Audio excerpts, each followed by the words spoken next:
ነበር የምንሄደው ዙር ላይ ተነግረን ነበር የገባነው ያው ወርቁ ዋናው ነገር ወርቁ ማምጣት ስለሆነ ያው እኔ 16 እና 17 ከዛ ተነጋግረን ሁለት ዙር ሲቀር ያው የራሳችን አቅም ሄድ ነበርና ወርቁ ከራሳችን እንዳይወጣ ነበር ጥረት ስናደርግ የነበረው ያው እግዚአብሔርን ሲጨመርበት የሚያምረውና ያው የህዝባችን ጸሎት ሰምረዋል።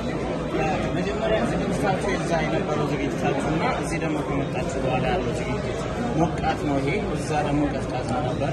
አየሩስ እንዴት ነበር? እዚህ ከመጣችሁ በኋላ የነበረው ዝግጅት ያው አየሩ ትንሽ የተለያየ ነው።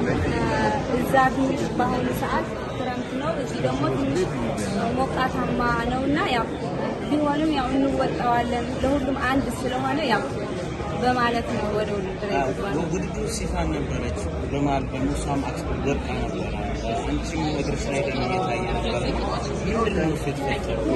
ምንድነው ያው ሩጫ ላይ ያው ትንሽ እንትን የማለት ይኖራል፣ ግዴታ ነው። ያው እግሬ የተፈጠረው ያው ትንሽ ያው መሀል ላይ አካባቢ ስፓይክ ተነክቼ ነው ወደ 17 18 አካባቢ ላልፍ አካባቢ ነው እግሬ የደማሁት። ያው እዛ ነው ሲፋን በዛም ወጥቶ ጉዳት ነው ውጤት ይቀየር ነው።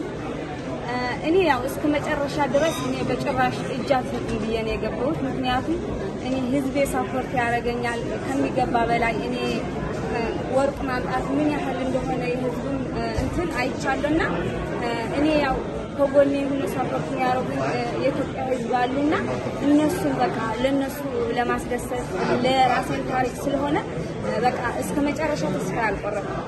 ባለፈው ዓመት ለቤተሰቦችሽ ኮንታክት በረከት ተሰበረ።